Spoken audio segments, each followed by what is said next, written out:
Hey, good afternoon to you. Welcome to the weekend. I appreciate very much that you're making the Pat Miller program part of your weekend listening. We're always here every Saturday. We're here from noon until 2, and I'm very glad that you're with us today. Lots to talk about today. We're going to talk a lot about Joe Biden. We're going to talk about his vice president, who has now grabbed everything, the delegates and all, as Kamala Harris now says that she is the heir apparent. We'll get the thoughts of that from Ellie Gardy Holmes, who is a reporter and an associate editor with the American Spectator, one of the best online magazines that you can go to for all things politics. Also, Jim Banks, our 3rd District candidate for the U.S. Senate, will also be with us. He's served the 3rd District quite well as our congressman, now wants to move ahead to the Senate. He's going to do that, and it'll be interesting to have him in the Senate. We look forward to that. So a lot going on today. Let me start with this first. Let me start with Senator Jeff Merkley. He says, I will not attend Netanyahu's speech. Now, earlier this week on Wednesday, the Prime Minister of Israel was here in Washington, D.C., and Jeff Merkley, who is a Democrat from Oregon, I will not attend Netanyahu's speech. Following Hamas's horrific attack, Netanyahu's war strategy killed 12,000 plus women and children, inflicted widespread starvation, and prioritized his political survival over the release of hostages.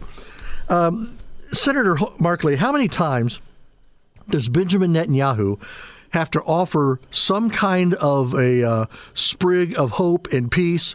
You know, how many times can he offer that to the people involved with everything over there relative to Hamas and by virtue of the connection Hezbollah and everybody? How many times does he have to do that while still sitting there and trying to show that he's the one trying to represent peace?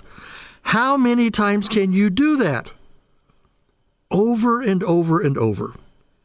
I remember Israel going up against the Jordanians and their president, and every time they were offering them, in fact, one time, the demands coming out of the Arab countries was so strong, and the Israeli prime minister agreed to every one of them.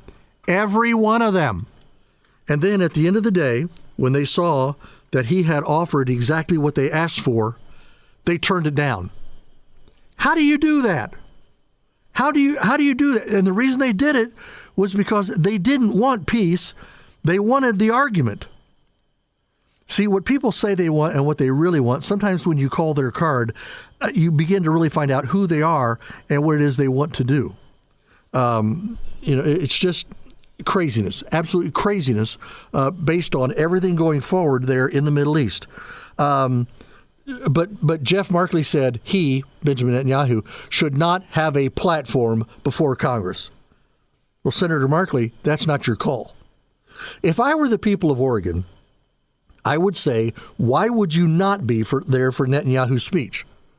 After all, do you just represent us when the people come in and say exactly what you want them to say?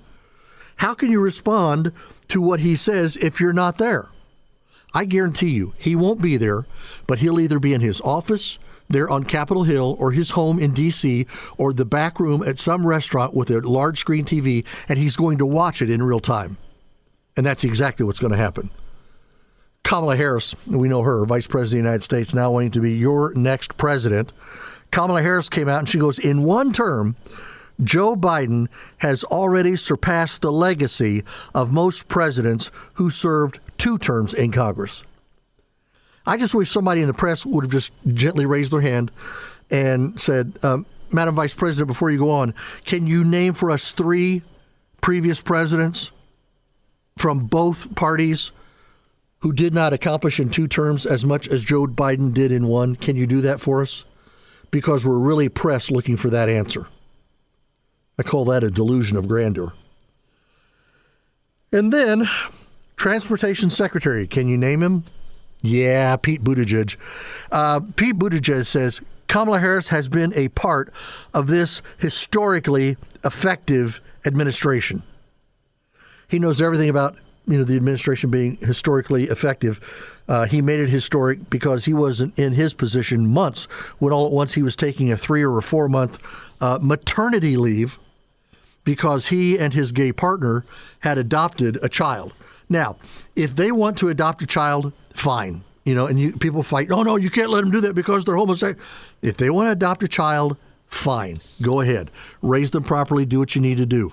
But then to take 3 to 4 months of maternity leave where you and I were paying him to stay home and do nothing relative to his office, that's a different story. And he calls it an historically effective administration. I would say it's historic. I don't know that it's historically effective. Effective means you go from point A to point B, but you've got to get there. And I don't know that this administration has. In fact, I was reading a little bit by Stephen Moore, and he says, where's Biden going to stand in the history books? He wasn't a failed president because of his declining cognitive abilities. Let me say that part again. I think this is a very important distinctive. He wasn't a failed president because of his declining cognitive abilities. It was his policies that wrecked America. This was a man who pledged to unite the country, and in reality, he did just the opposite. He deserves to go down in history as one of the 5 worst presidents of the 20th and 21st century. Stephen Moore. You might do well to do a search on Stephen Moore and read some of the things that he tells us. It's an amazing point that we're at. In the last 2 weeks, just the last 2 weeks, we have seen a shift in the political landscape and in the news trends that is almost beyond anything that we know. In fact, I'll go back even 4 weeks. If you go all the way back to the debate between Joe Biden and Donald Trump, there was no question that Donald Trump bested him, but then there was also no question that cognitive decline that Stephen Moore mentioned, that's what bested Biden on his own. You go back to that debate, and then Biden was going to fix it all the next week. Do you remember that? He was going to go on, and he was going to do it with the crown jewel of ABC News, and he was going to sit there and do this interview on ABC, and he floundered. He floundered like crazy. I mean, how can you fix yourself if you're going to go on with one of the biggest allies you have? It's just incredible to me. And you're like, who is taking care of this guy? Who is taking care of him? Who's overseeing him? Well, it sounds to me like nobody. It sounds to me like nobody. Well, how can that be? Well, you tell me. And it's not like he went in there in a hostile environment, okay? It was not going to be hostile. George Stephanopoulos was going to give him every pass that he could. He was not going to be hard on him. George wanted him. In fact, it was going to be a bit of a bellet in the belt for George Stephanopoulos. Hey, I'm the one that saved Biden from himself. I did it. So there you go. I did that. All right, then. That's what he was saying. I'm going to go in and I'm going to save him. And he didn't, because you can't save somebody who is unsavable. The president went in there into that interview, and one other that he has done since, and he bombed. He bombed out and he bailed, which set up the stage for everything now that's happened since then. Since then, you had the shooting of Donald Trump. MSNBC said, well, we're not sure that the bullet hit him. We think it was some glass from the screen that was in front of him. What? Okay, if a piece of shard of glass had struck him in the temple and killed him, would it still not be an assassination? You people at MSNBC, you need to get your wits about yourself, because even people that believe in you, they're starting not to believe in you.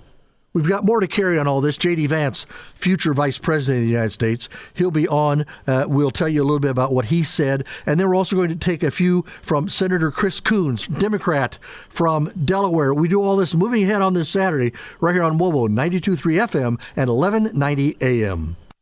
Hey, welcome back. Told you it was just a quick break, and by golly, it was. And we're back at it.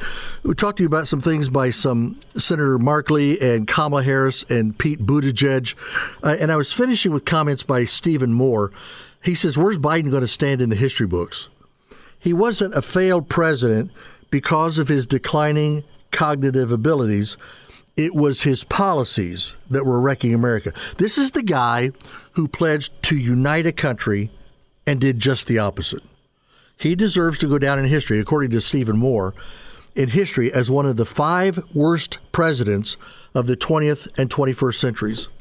Well, adding to that, the current candidate for vice president for the Republicans, J.D. Vance, J.D. Vance came out and said, history is going to remember Joe Biden as one of the worst presidents in the United States of America. One of the worst, that's tough, isn't it? One of the worst presidents in the United States of America. But Kamala Harris is a million times worse, and everybody knows it. In fact, we're going to have a survey come up from the New York Times in the last part of the program today, so make sure you stay through the second hour. You're not going to believe the New York Times, not American Spectator, not the conservative rags across the country, but one of the leading liberal newspapers, the New York Times. They take the top best candidates for the Democrats for president and rank them from 1 to 10. How does Kamala come out? Well, it's not good. She signed up for every single one of Joe Biden's failures, and she lied about his mental capacity to serve as president. Now, remember that. She not was just aware of it, but she lied about it. She was one of them that said, I work in the West Wing with him. I see him every day. He is sharp as a tack. As one guy said the other night, sharp as a tack, he's about as sharp as a bowling ball. Okay, that's who Joe Biden is. So what's the deal on that?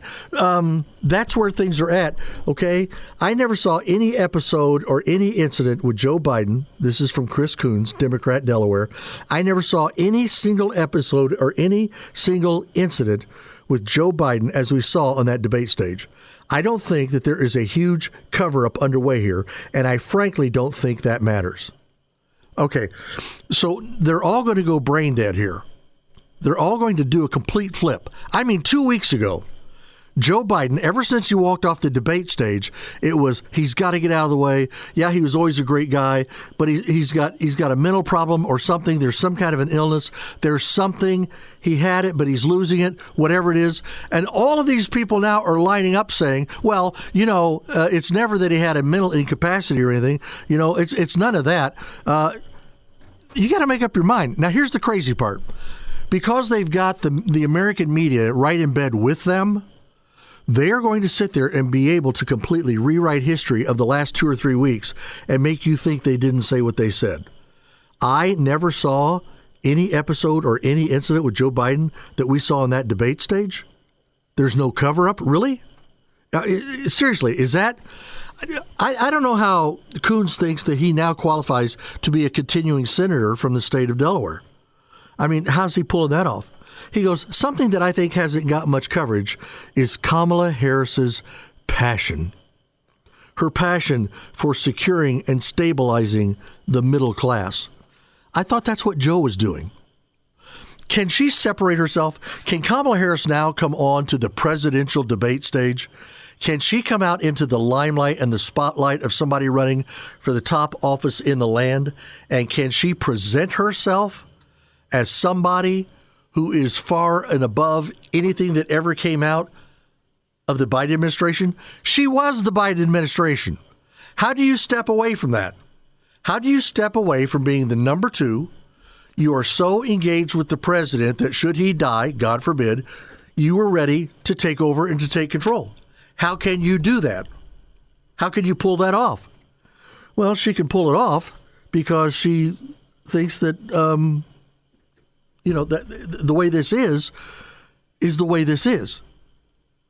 Joe Biden has always been okay cognitively.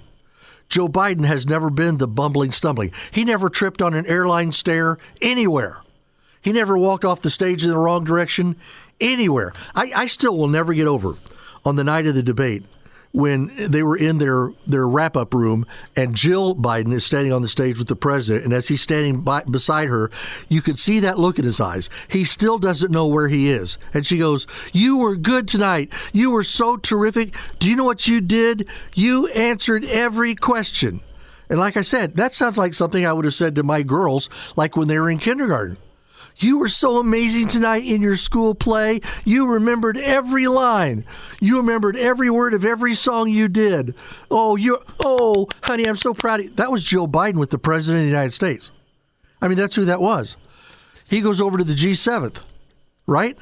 Prime Minister of Italy has to come off the platform to go grab the president and pull him back to the stage for the group picture. He was starting to waltz off into the sunlight. He didn't know where he was. I'm not sure he knew who he was. You got to remember something that, well, I think I'll say this because I'm going to tell you from Eric Erickson coming up a little bit later in the program, but he has some comments about these people that now are trying to double speak and get something more said than what was said. Look, the Republicans in 2024, their first instinct is just to be racist and sexist. I guess that's a tick that they've developed at this point. When all else fails, just try racism. Now, racism is not you saying Kamala Harris is just some horrible black woman. That's not what it is. Or she's black. She doesn't deserve the Oval Office. We got over that with Barack Obama, didn't we? No. To them, this is racism. I'm not sure that Kamala Harris is the most qualified to be president. You racist? You misogynist? You sexist? If you don't give all open guffaws and fawning all over yourself to lavish praise on somebody, then you are against that person and everything they are and everything they stand for. That doesn't sound like fairness in America. I don't care who you are. I don't care what color you are. I don't care about any of that. This is about the conduct and the character. Isn't that what Martin Luther King said? Would Martin Luther King today be a racist if he demanded that Kamala Harris must come to the fore, but she comes to the fore with a better understanding of who she is and who we are and who we want to be? I mean, isn't that what Martin Luther King taught us? When he talked about his children and he didn't want them to be judged by the color of their skin, but by the conduct and the content of their character? That's why I wanted for my girls, and they were white. I didn't want doors open for them simply because they were white. And guess what? They weren't. They had to earn every door that ever opened to them, whether it was in middle school or high school or college, and now in the workforce. They had to kick open the doors themselves. I expect the same out of Kamala Harris. I think there are a lot of questions about Kamala, including her fitness for how it was that she achieved some of the offices in California, how it was she achieved the rank of Attorney General, and then later the rank of senator from the state of California. How did she get there? And did she earn it? And if she did, why was it she had to duck off the stage 4 years ago in the primaries before she even went through the first caucus? She raised in excess of $20 million, and yet she never survived the very first caucus. Is that why they're trying to name her now and not make her have to earn the delegates that she gets? There are some delegates being thrown in here for the Democrat convention, and they're being forced to fawn over Kamala Harris when some of them probably don't even like her for reasons other than her skin, just to be quite honest. And those including the New York Times. Coming up after the bottom of the hour, Ellie Gardy-Holmes. She is a reporter, and even more, she is the associate editor of the American Spectator magazine. And she is an incredible journalist. I've enjoyed her stuff. I've enjoyed the American Spectator for years and years and years. You're going to enjoy our conversation with Ellie Gardy-Holmes, and we're going to do all that coming up right here after the bottom of the hour. Glad you're with us on this Saturday, and every Saturday, by the way. We're here every week from noon to 2, and we do it for you every week right here on WOWO 92.3 FM and WOWO 1190 AM.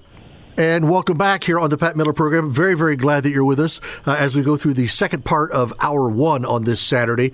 On the Newsmaker line, talking to her from Atlanta, is Ellie Gardy-Holmes. Ellie, good afternoon to you.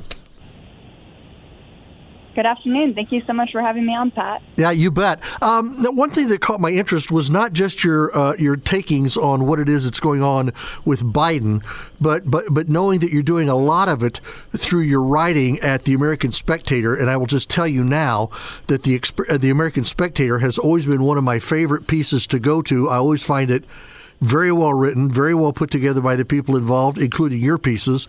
I was anxious to have you on. So, first of all, thank you very much for being here.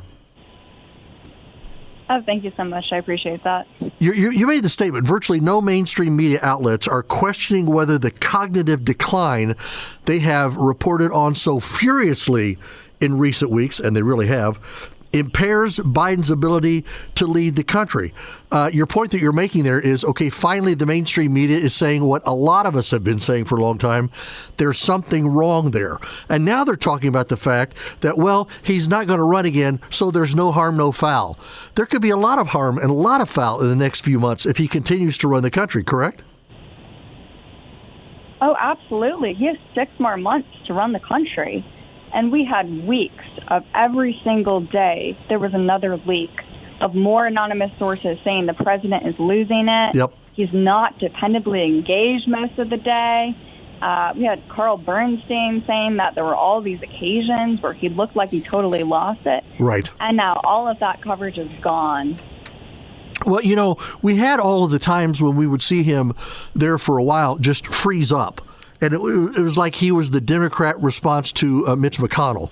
You know, Mitch McConnell has done that a few times. And Mitch McConnell, I think, was fairly quick to say, okay, I'm going to be out of here. I'm obviously not who or what I was. But with Joe Biden, it's like they fought it to the end. I wasn't really sure. And this is pure speculation on my part, Ellie, okay? I wasn't really sure it was Joe Biden's fight. I didn't know if it was Jill's fight. I didn't know if it was Hunter's fight because Hunter needed Dad to stay in the position he was in case he needed a pardon somewhere down the line. I wasn't sure, but I never really got the feel that Biden was aware enough of himself, let alone aware of what he could do to his party or his country. Yeah, especially when he did all of those interviews, he seemed really clueless about the state of the race. He seemed to not understand the extent to which Democrats and the media were trying to force him out. And you had Hunter getting involved to an unprecedented degree. He was in the White House. He was constantly consulting his father, and that really upset Democrats. And you had Jill doing everything she could to keep Biden in the race. So, yeah, I mean, that's a really fair question to raise. Was this Jill and Hunter who were fighting it to the end? Whatever the case is, they evidently lost, and Biden was completely forced out of the race. I kept feeling like Joe Biden was the latest version of Woodrow Wilson's wife, with a little bit of the son Hunter thrown in there, where they were continually propping him up, you know, and you had people like Jill coming and getting on stage after a speech and taking him by the arm. Oh, honey, you did so well, and walking him off stage. Obama did the same thing, where basically he tugged on him and took him by the arm and let him off the stage. I turned to my wife one time and I said, Ellie, he doesn't even know where he is. I mean, when you make the mess that he did in the debate with Donald Trump, and then you're going to fix it by going on an interview with George Stephanopoulos, which is not exactly an antagonistic interviewer for somebody on the Democrat side, and that interview was supposed to be their fix, I told Kim, I said, nothing is fixed here, Ellie. This is as bad as it ever was. Yes, and there was never any chance that Biden could have fixed it. He just doesn't have the capacity. He can't come out and convince people he has it together because he doesn't. Yeah. And Jill, the reason that she pushed so hard for Biden to stay in is probably because she loves being First Lady. We saw her on the cover of Vogue several times. She just came out on the cover of Vogue for their August issue. And the article talked about how much she loved being in the motorcade and how this was so wonderful being in the White House. So you've got to question if that is the reason that she was pushing Biden to stay in the race. Well, whatever the reason was, it wasn't good enough. What is your take? Do you think that the Republicans should push for it? In fact, I think some Democrats should push for it. But should we come out and say the president has finally made the statement that he needed to make all along, and that is, hey, I'm no longer with it to the extent that I can do anything going forward, and therefore I'm not going to run for office. Should he even hold office? I mean, yeah. I think it would be more if he just said, look, guys, I'm out of here. Yeah, so the president has basically said, I don't have the capacity to campaign for 3 months. How is he going to say he has the capacity to be president for 6 months? If you can't be trusted to campaign, or if the reason you've been dropped out of the race and been forced out of the race is your cognitive decline, how can you claim, oh, yeah, I'm totally fine to be the president? It just doesn't add up. It doesn't make sense. They really should push on this because any normal person looking at the state of play, just really doesn't trust Joe Biden to know what's going on. You had the poll that said 72% of people don't think he has the cognitive and mental abilities to be an effective president. He is not there, and they should take advantage of that. Yeah, let me ask you a question. This is really leaning on you far more than I said I would, and I appreciate very much you being with us today. If you're looking at things from the liberal, slightly leftist Democrat majority that's there in the Senate and the House and the country, the fix, in your view, and I'm really asking you to step out here, in your view, is Vice President Kamala Harris the fix for Joe Biden? She's going to have some problems. She's a long history that's going to be difficult for her to deal with. Her problems running her past campaigns, her problems with dealing with staffers. She's been called a bully many times in how she's conducted herself. Right. She has a much more progressive record. That's going to be hard to stand up on in a general election. So the Democrats do have an uphill battle here, but her coming in new is going to energize them, and that's going to be helpful. They're just going to be so happy to have someone who's not Joe. That will be a huge bonus. So she could win, but it's going to be a lot to deal with. There's so much in her record that's so progressive that so many people in the middle, so many independents are going to be really uncomfortable with it. Yeah, no, I think you're exactly correct. Going all the way back to how it was that she climbed the ladder in California to become the Attorney General and then to become Senator. And basically then when she was running for president against Joe Biden 4 years ago, she dropped out before the very first caucus. I mean, so she has no history of being able to align herself with delegates or to amass delegates.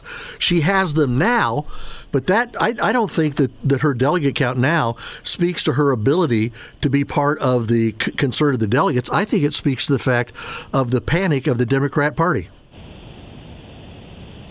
Exactly. They were too scared to get involved and more wrangling or bring other candidates in. They just went with what was safe. They were too scared of taking on risks. And she was the woman who was there.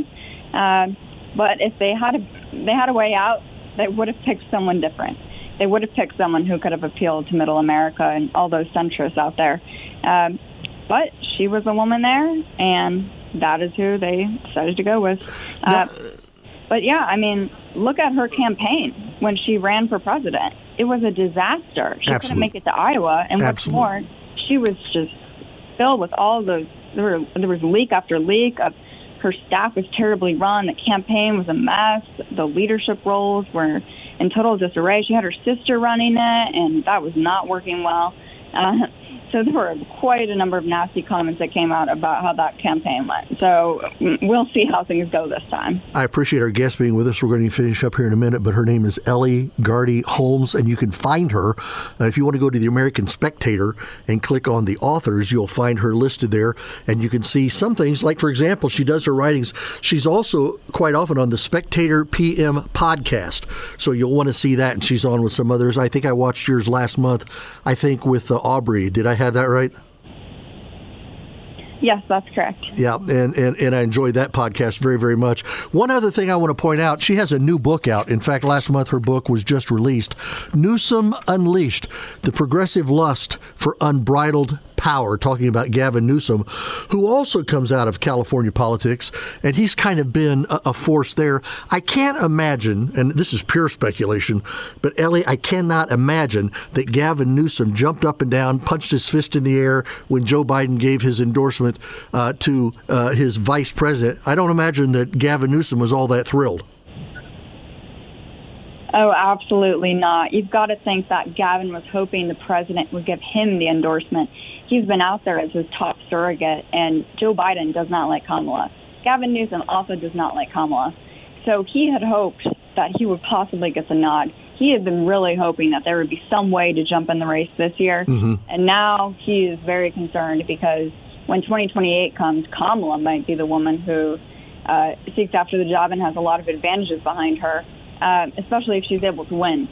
So Newsom's always looking for the presidency, and he's a little sad about this one. Yeah. Well, in my view, and that's all that is, I don't know that Kamala can take the rigors of the campaign when everybody is pointing at her. When you get tough questions and tough looks from the public and from journalists, the cackle doesn't work every time. And eventually you've got to come out and you've got to answer some questions.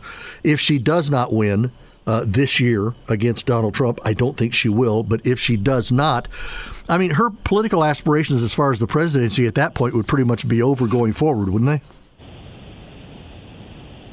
That is true. That would be pretty damaging, but never estimate the Democrats' ability to want to go after someone who is a racial minority and is a woman. Yeah, well, yeah, because sometimes those little boxes that they check, they think makes things actually easier for them. Her name is Ellie Holmes, and we're very, very glad, Ellie, that you've been with us. Don't be surprised when I see another one of your articles that grabs my attention, that I pull you back on the air. But talking to you from Atlanta today, I very much appreciate your time with us. Thanks for being on the Pat Miller program. And we'll be back straight ahead. This is Pat Miller here on WOWO 92.3 FM and 1190 AM. Hey, welcome back as we finish up the first hour of the program on this Saturday. This Saturday and every Saturday, thank you very much for making time for us. And if you can't listen to the show live every time, and I get it, sometimes Saturdays are easy and sometimes Saturdays are just a bailiwick, aren't they? Well, listen, here's the advantage we have. If you go to WOWO.com and you click on the Pat Miller program, you can pull up the podcasts, and they appear with the most recent shows first. And you can click on Hour 1 or Hour 2, whichever you want to hear. This is Hour 1, so if you missed this, or if you heard something that you really like and you want to share it with somebody, it's easy to tell them how to find us on the podcast on the Pat Miller program, and we do that at WOWO.com, Pat Miller program, and then you click on the podcast, and you can find them there, and you can find them by the hour. If you'd like to text us, you can do that at 260-447-1190. That's 260-447-1190. Drop your text right there. Or you can write me when I'm here or even after we're gone, and it's pretty easy. You can do that at WOWO.com, the Pat Miller program, or you can text me at patmiller@WOWO.com. So Pat Miller, all one word, no dots or dashes, at WOWO.com. There, I think I covered all of it. Mara Gay from the New York Times, she says this: the Republicans in 2024, their first instinct is just to be racist and sexist. I guess that's like a tick that they developed at this point. When all else fails, just try racism. Well, listen, just because a candidate comes onto the scene, in this particular case, Kamala Harris, who happens to be female and happens to be black, her opponent will be Donald Trump, who happens to be white, who happens to be male. But the answer is, we haven't even seen them on a debate stage yet. We haven't even verbalized anything. And yet they're saying, well, you guys are racist and sexist. I would suggest to you, just between you, me, and the doorgate, I would suggest to you that for somebody to reach in and pull out from a happening in news, Kamala Harris becoming the candidate, I would suggest to you that to then suppose the response from the opposing team, that is sexism and that is racism. By the way, somebody needs to get a hold of Joy Reid and all of her friends over at MSNBC and tell them that their thoughts, not only no, but heck no. Just because you have something going on where you have a position on a panel or a journalistic position on a network, that doesn't make you brilliant. And to open your mouth constantly shows us that brilliance is indeed not one of the things that you hold. Enough said. Now for my favorite friend, Alexandria Ocasio-Cortez. She says it's going to be very important that we brace ourselves for some of the unfair, misogynistic, and racial overtones, explicit attacks, and implicit attacks that Kamala Harris may be subject to. So you're saying she hasn't even been subject to them yet, but that she may. Why would she? Well, because she's a minority, she's black, and because she's a woman, and because she's a liberal, and because she's a leftist. Okay, AOC. So what you mean is she's just like you with only darker skin. Is that what you're telling us? I'm astounded sometimes at what pours out of the minds of people. Ian Hayward said this: "We are still almost 6 months away from the end of Joe Biden's first and last presidential term." Let's pause for a minute. If Joe Biden came out and said, "I'm not going to run for office. I can't hold it together for the time for me to get elected. I'm going to pull out of the race now." And everybody's like, "Oh, that is so noble. That is so great." His finger is still on the nuclear button. Somebody tell him, if you're not up to speed to run for president, you're also not up to speed to be president. Well, yeah, but then Kamala would be president. I understand that. Do you want her to be president? Not necessarily. Well, then why would you want this? Well, how about this? Let's get 6 months of an actual resume of her as president so we know what we're voting against in November. How about we do that? Hayward says we're still almost 6 months away from the end of Joe Biden's first and last presidential term, and even a boiled potato can do immeasurable damage with too much power and 6 months of unsupervised wiggle room. If Joe Biden can no longer run for president, he is not capable of being president. It's that simple. Look, just boil this down. This is the easiest way I know to do it. If the president is mentally unfit to campaign, he is mentally unfit to have the nuclear codes. He is mentally unfit to hold the office for which he's trying to run. Dennis Prager said, "I have never understood why Republicans always concentrate their fire on their Democratic opponent while ignoring virtually any mention of the threat posed by the Democratic Party and the left." Isn't that right? Well, Joe Biden is old. He's frail. He can't live up to it. He can't do it. He's this and he's that. Okay, what about the Democratic Party? What about some of the stands that they take? What about some of the things that we live under because of the Democratic Party and the left? The destructive, dangerous Democratic Party has got to go. That should be and should have been the call for decades. Well, how can you do that? Well, you start it right now. First of all, you defeat Kamala Harris, and you defeat her big and strong. Oh, there you go, anti-woman. No, if she was a male and she had the same stands as Kamala Harris and Joe Biden for that matter, I'd be against that male. The dangerous Democratic Party has got to go. Should have been this way for decades. The message is extremely clear to every Republican candidate for every office across the country. You have got to defeat the Democrats. I not only want Donald Trump in the White House, I want control of the Senate by at least 6 seats, and I want control in the House by at least 10. It can get there unless Republicans fumble away the football and we give away the advantages that we've got. Top of the hour coming up. I'll see you just the other side. This is Pat Miller with you on this Saturday here on WOWO. WOWO 92.3 FM and on 1190 AM. Podcasts by Federated Media.